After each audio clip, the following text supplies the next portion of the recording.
Okay, cool.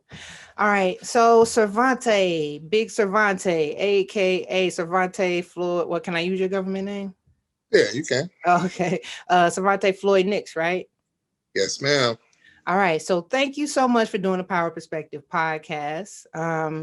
So Cervante, I decided to reach out to you because I noticed on your social media that you have been doing some really cool things with the community. I noticed that you're doing the Four Uncles thing, and you got your kids that you're helping out in the community, the young men that you noticed kind of needed some help. But we're gonna get into that in just a second. But I do want to get a little bit into your background. So the way I've always known you is just Big Cervante. The crazy part, college.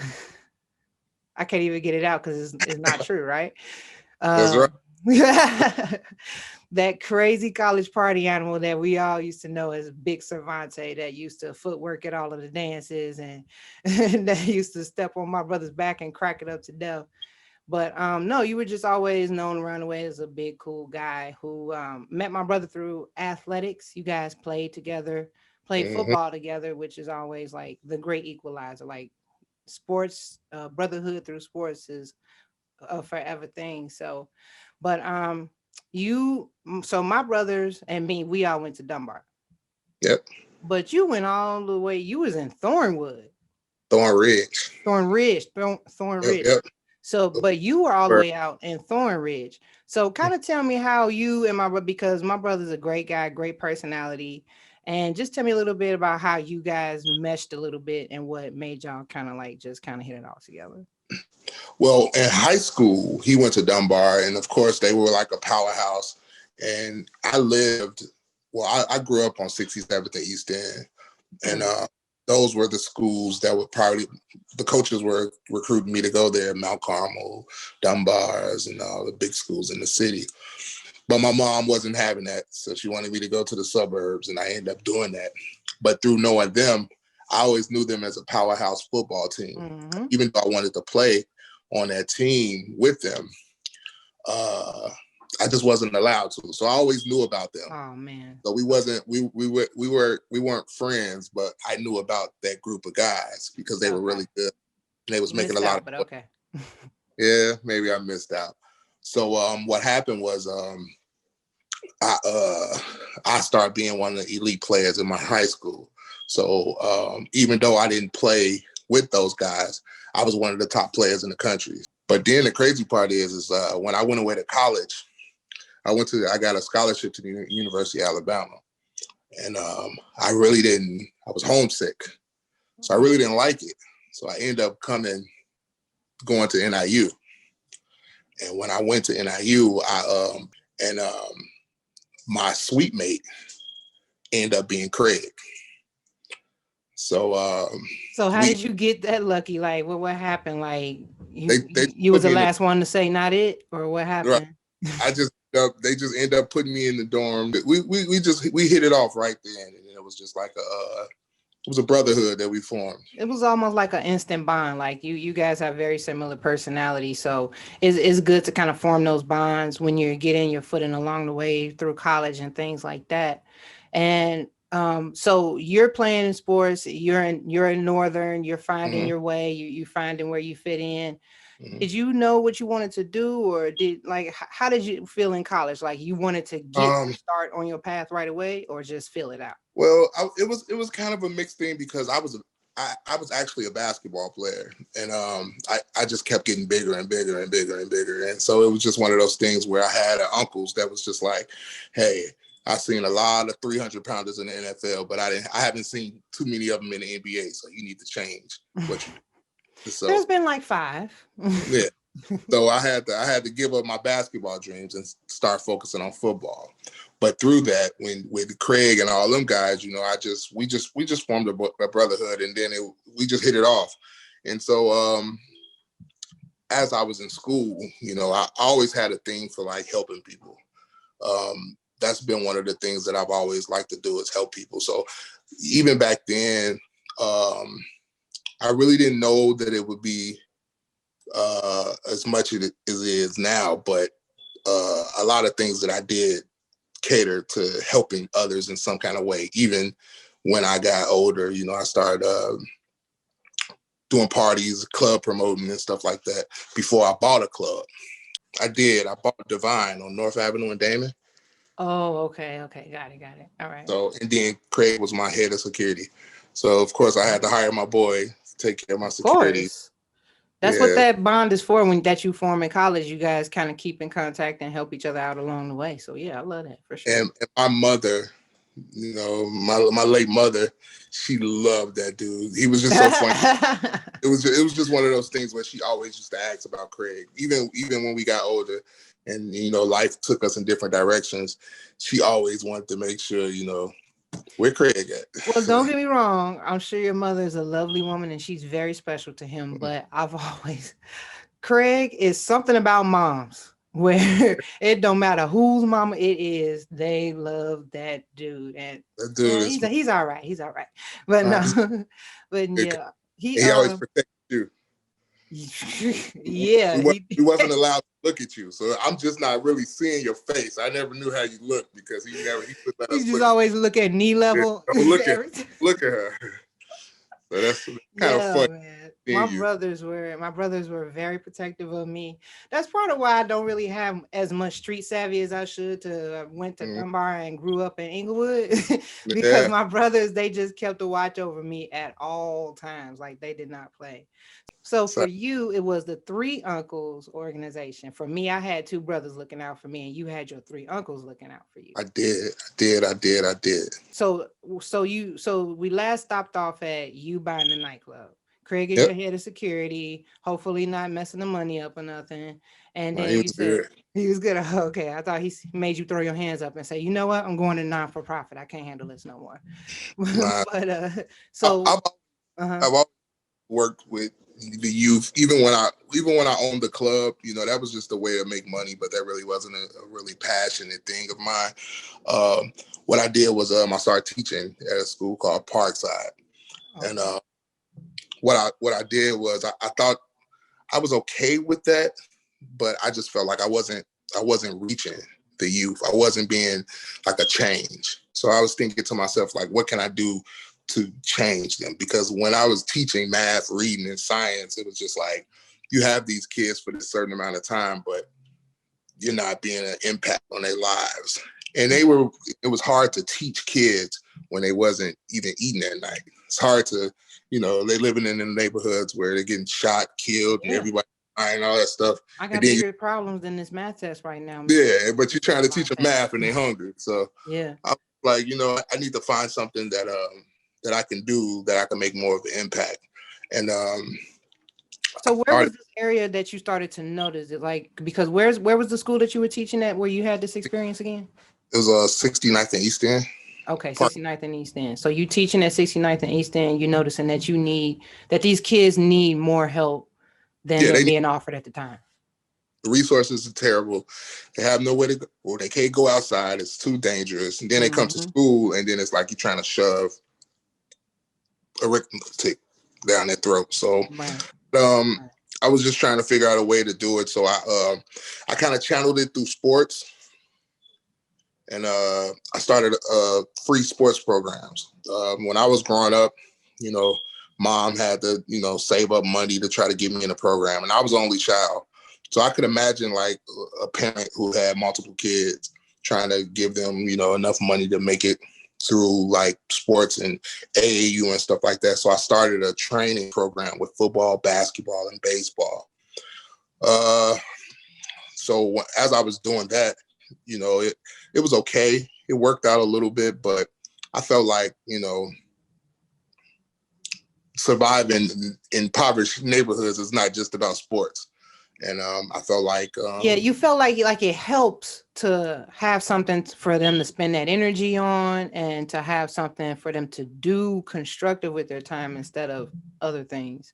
So of course you would have felt like, you know what, I'm being a part of the solution and everything, but it's just as time went on, you started to notice that they might need a little bit more. Is that what was happening? Well, it was that, and it was also, what about the kids that can't play sports? You know, I know sports me, but I'm 6'4", 330 pounds. So, you know, it's easy for me to not be bullied, me not to have to go through struggles or stuff like that socially. So I just felt like, what can I do for the kids that's not into sports, the kids that like computers and the kids that like to do other things. So I just wanted to be more of a resource. And for 10 years, the sports, it was good. I put a lot of kids through college and, we did a lot of stuff to help, but the people who couldn't play sports, they suffered. And they had to rely on the streets to teach them the things they needed. So I swear I've never looked at it that way. I've never looked at it like, so when I went to Dunbar, before I even got into the high school, because I was always up there with Craig, like, so of course the coaches are looking at me like, whoa, who's your tall sister? And they was like, yeah, come put this ball in her hand. And ever since then I was playing something, and I had something to occupy myself and to just kind of help me build on my skills and just my overall personality or identity. And a lot of kids sometimes don't have that option. If you're 6 inches shorter than me and 100 pounds heavier than me, then what are you going to do? What are they going to do? I never thought about it until I was 30 plus, and it was just like, I was doing so many things for the community sports wise. I was doing all type of events. I was getting shoes. I even did a football camp at Soldier Field. And we had like hundreds of sponsors. We put kids through college. We gave away a lot of stuff, but it was just like, some kids are not interested in sports, and they miss out. They just miss out on all the opportunities. So, but everything was sports related. So I kind of wanted to change that. And once I got into a better position, so what happened is the school thing didn't work for me because I just wasn't comfortable. I didn't feel like I was making an impact, and it was something that I really didn't love to do. So what I did was I actually went to go work for a nonprofit, and I worked for the Urban League, Chicago Cred. Chicago Cred, right? It's ran by Arnie Duncan. And it was fun. It's funded by Linda Jobs, Steve Jobs' wife. And they're like worldwide now. They have different places they go. So what they do is they put programs into impoverished areas, and they give job opportunities for criminals 18 to 25. And for maybe 3 years, I worked there. And it was a really good opportunity because I met a lot of people. I got a chance to work with a lot of high-risk criminals. But I also felt like they were too old. It's hard to try to teach a 22-year-old or a 23-year-old how to do the right things when they got their mind made up already. I felt like if we reach them when they're 14 to 15 years old, we can kind of discourage them from going to jail or doing criminal things. So through that process, they were just stuck on doing it that way. So I really wasn't comfortable with it because I felt like we were wasting our time. And so I just, me and my mom talked about it, and I was just like, you know what? I got to just start my own thing. And that's that's a question for me that I was just like jotting down. So you said that you worked at an organization called Chicago Cred that was ran by Arnie Duncan and his wife, you said? Arnie Duncan he ran it, but Linda Jobs, that's Steve Jobs' wife. Okay. So she funded it. So that sounds like a real good situation to help reach a lot of kids. Like, what was the problem there? Like, what didn't work out in that situation? I just felt like we were reaching out for 18 to 23-year-old criminals, and we were trying to rehabilitate them and put them back in society. I personally feel like at that age, you can't mold them. You can't teach a knucklehead not to be a knucklehead when he's 22, 23 years old. But when you find them when they're 13, when they're easily influenced, or you could teach them, or you could show them, like, you don't want to go to jail. If we keep her from going to jail, they won't get accustomed to jail. So you said with your experience, the best way to handle this is to go back and prevent them from making these choices that's leading them to this point. Exactly.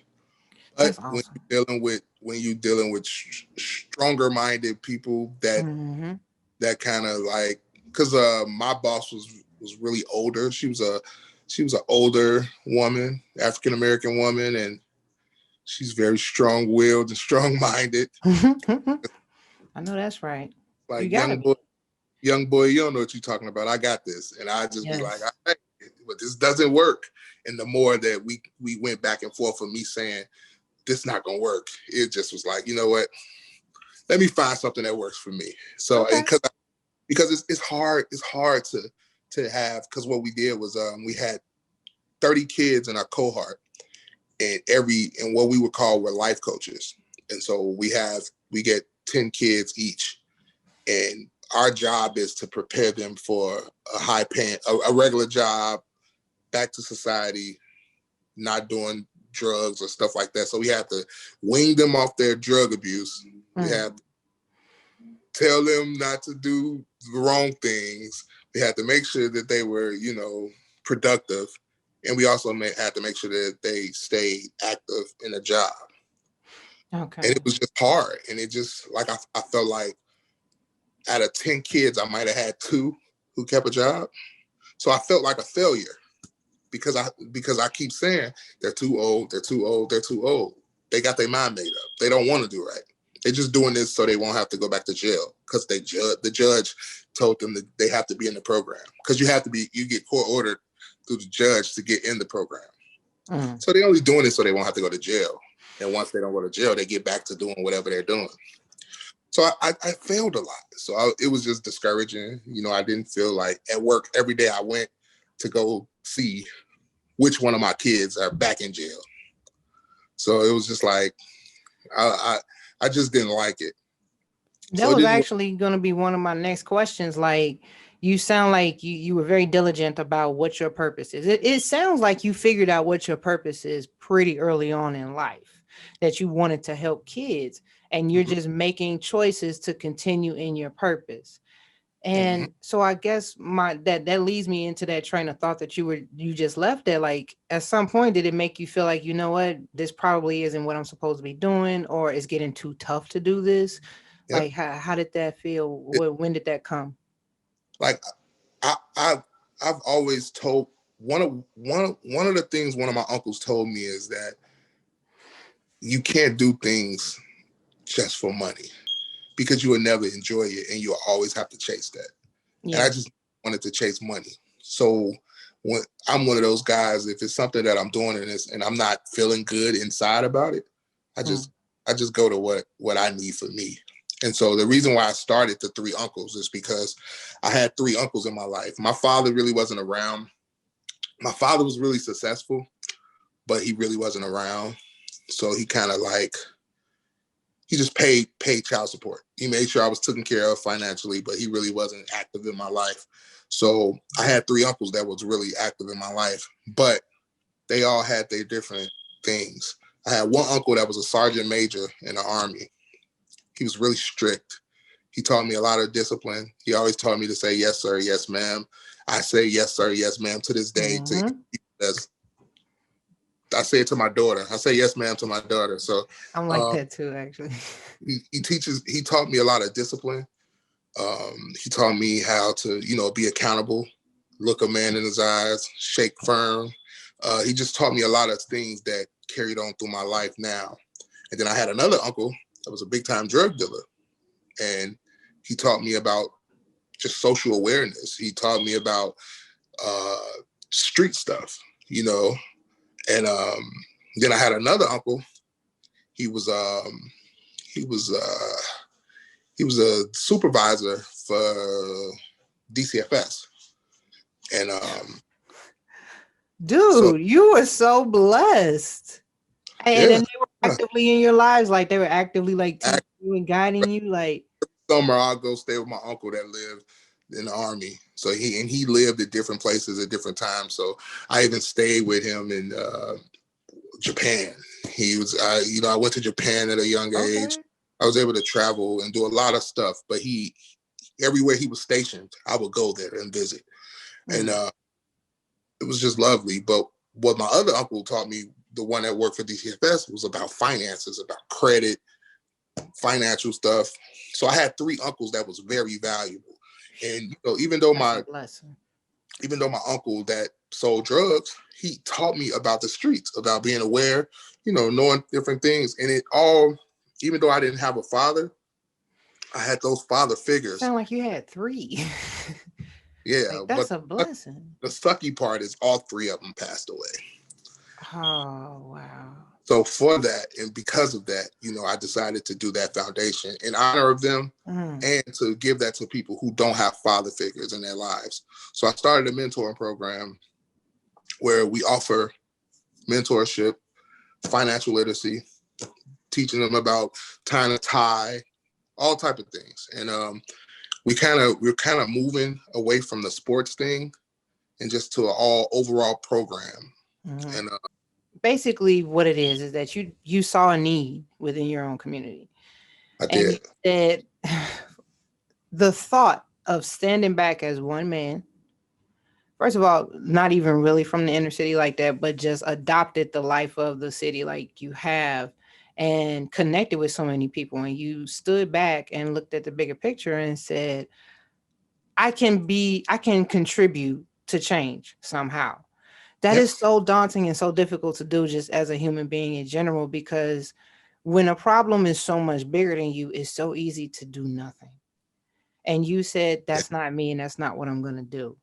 So first of all, kudos to you and keep doing what you're doing with the Three Uncles Foundation. I'm glad that you pushed through that situation when you felt like it was getting rough and that the kids weren't responding the way that you were hoping to do so. But is there ever a time where you feel like there may possibly be another path, or do you feel like you can take what you're doing and kind of maybe transform it into something bigger? What would you need to make that happen? So I was just sitting around thinking, and I was like, I'm trying to get these kids to stop selling drugs and get off the streets. What can I do to give them the opportunity? So I felt like you can't just go to somebody and say, stop selling drugs, because it's not a good thing to do. You got to give them an option, a resource, a job or something. So I came up with this thing called Motor Block. So what we do now is we have a lawn service for the youth. We go, we cut grass, we trim edges, we shovel snow, we do all these things. And at first, it was just the idea. And when I put it out this summer, we end up getting over 100 contracts. So now what? Wait, how many kids? So we got 20 kids on staff right now. Okay. And it's just getting bigger and bigger and bigger. So I'm excited because now we get to, now I could break down. So what I did was with the 20 kids that I got, I took a chart. I'll send it to you so I could show you what I did. I broke down selling drugs. I broke down the hours they put in, what they really make hourly, what they got to turn into the big bosses, as far as the danger. Oh my God, please send me that. Are you kidding me? So it kind of broke it down to them noticing that they only made like $8 an hour. Risking their lives. They got to run from the police. They got to run from the other drug dealer that's trying to rob them and all type of stuff. So it broke down to them where they was only making, after they turned in their hours, because they probably be outside from maybe 8 p.m. to maybe 3, 4 in the morning. So it broke down their hourly wage and it came up to like $8.03. So what was the look on their face? Like, what was the best reaction you got from that? It was just like, what? I was like, dude, you make $60 a day. $60 a day and you work 12 hours a day, and you risk your life. You don't get no sleep. You don't do nothing. But I can offer you $15 an hour and you could go do a hard days of work and you can feel good about yourself and you don't have to worry about going to jail. And now that they don't even want to sell drugs no more. They don't even want to do that because they know they're getting robbed. First of all, because the big drug dealers are robbing them. They got them out there risking their lives, making all the money. And figuratively and literally. So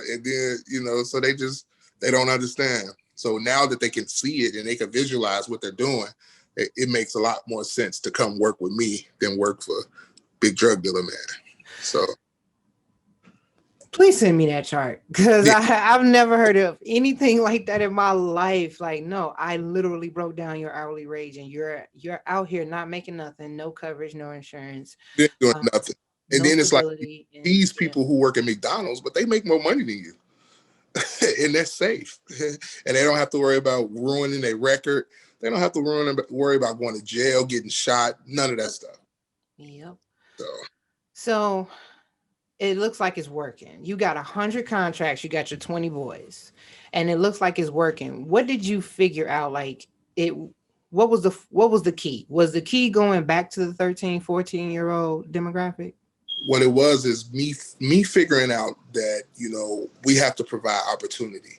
The only way we're going to provide opportunity is with jobs. Like I've set in, like I'm gonna also send you my business proposal. Like if you see my business proposal, like I'm looking to open like hand car washes, Mm. cleaning service, because I don't want to just service boys. So I want to open up a cleaning service so I can have young ladies come and clean commercial properties and stuff like that. And uh, I got to deal with a car wash in Riverdale. Mm. So we're gonna start doing hand car washes, just little things to have something to offer. Like I can't just come tell you to do the right things when I have nothing for you to do. Mm. And what happened was I noticed that we lost a lot of like government funding when it came to like after school programs and just things to do. And So that was gonna be my next question. What do you need to make things? Do you already got it? You already making them happen, or do you need something to take this to where your vision is for this to be?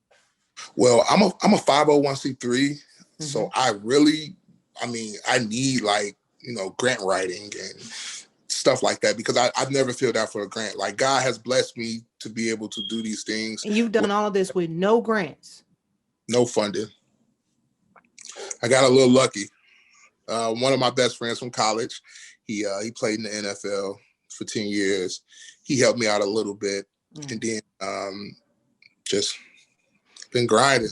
Just been grinding. Okay, so I don't know a whole bunch about non-for-profits or whatnot, but there's no way you should be out here floundering like that, especially because like so many people need things to throw their money at. So that's why I want anybody who's listening to this today, please reach out to Cervante and support this wonderful organization that he has going on, and he's trying to accomplish some amazing things. So you got 20 boys.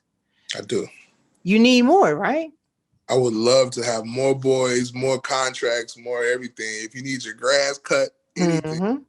love for you to Okay. reach out. And we go. Tell them where to find you so that they can either number one say, "Hey, come get this boy out my house. He acting crazy," or "Come cut my grass. It's growing too tall." And so the IG is Three Uncles Foundation. Mm-hmm. It's the number three, Uncles Foundation. We do have a website, but it kind of sucked. But I'm working on it and I'm Mm-hmm. getting it together. So it is www.threeunclesfoundation.com. Um, it will have a lot of material on it, but the Instagram kind of show you what we doing. And my name is Cervante Floyd-Nicks. My Facebook will show you, a lot of stuff what I do in the community.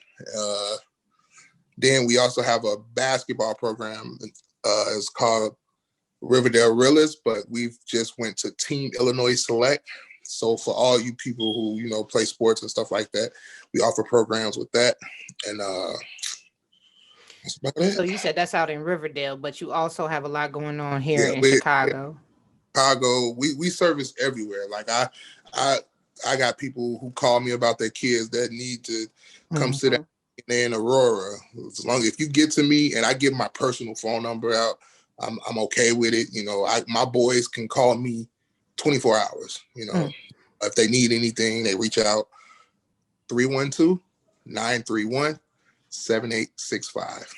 Okay, And if you got perfect. troubled youth, somebody who need mentoring, leadership, anything, even if you don't have a troubled youth, we take them all. You need a job. This summer, we probably start back cutting grass April first, probably first week of April. We hiring. Anything I can do to help, I'm here. Savante, that's awesome. Thank you so much for telling me all about the three uncles, about the amazing things that you're out here doing. to try to help turn things around with the youth. It's important. You know that growing up, and you saw something that I never ever thought about. Everybody can't play sports, or everybody can't play an instrument to, Yep, occupy themselves and get, try to get on the right path. yep. But just as you as a person and the three uncles, and if you think of anything else that you need to put out there that you need people to know about the organization, because I really want people to get at you as. Oh yeah, we want mentors. Anybody who can Mhm. help.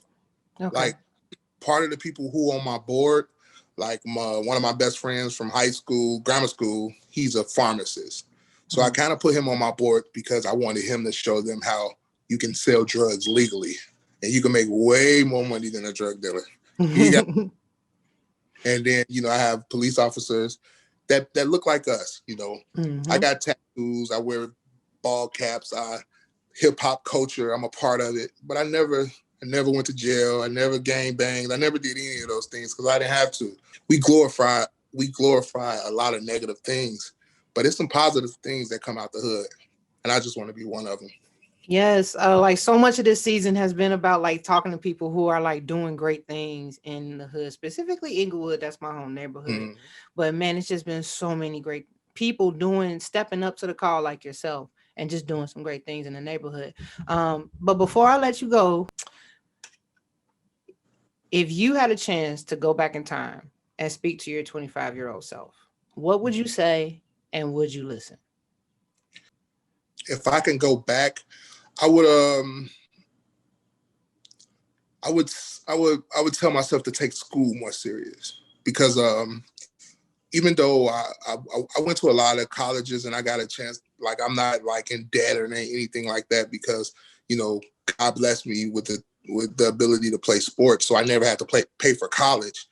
But I would have took it more seriously because even to this day, it's a lot of doors that I can't get in because I don't have the right degrees, Mm. and and and I didn't appreciate it, and I went to school for free, and it's people who pay a lot of money to get the things that I have, and it's just like I would have took it way more seriously.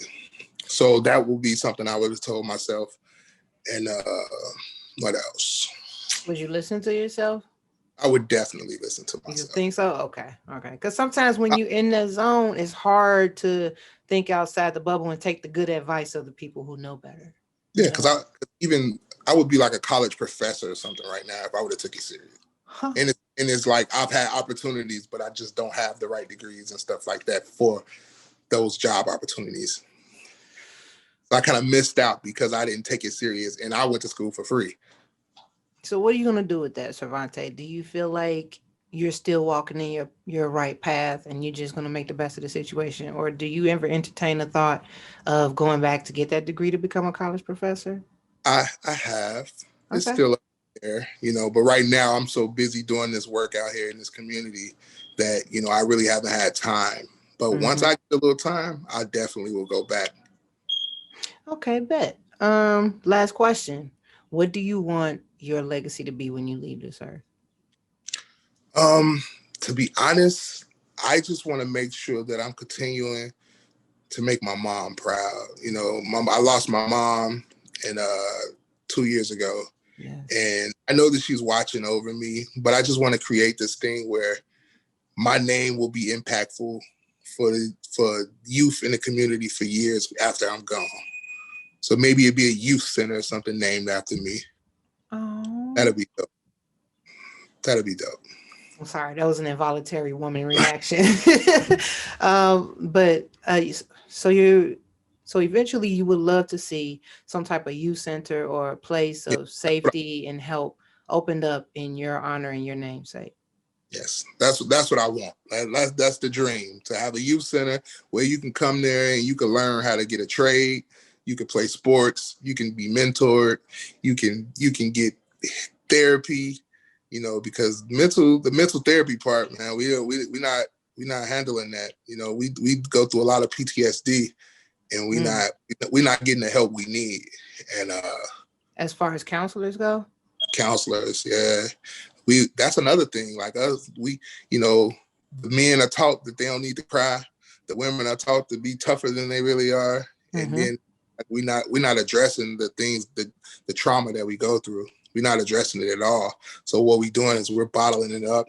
We're using drugs, alcohol, and we're hiding the fact that we need help. And it's okay to get help. I got a therapist. Yes. So is that something that you kind of speak on with your young boys? yeah, I actually have a therapist that works with us. He graduated from DePaul. He has an MBA, and he offers free service because he's one of my close friends. So that's beautiful. So again, if there's any therapists or counselors or mentors out there who would like to offer their assistance in any capacity or any times that you may have available, again, your phone number is 312-931-7865. All right, perfect. I love it. That was powerful, Cervante. You're providing a powerful service right now. So please stay encouraged.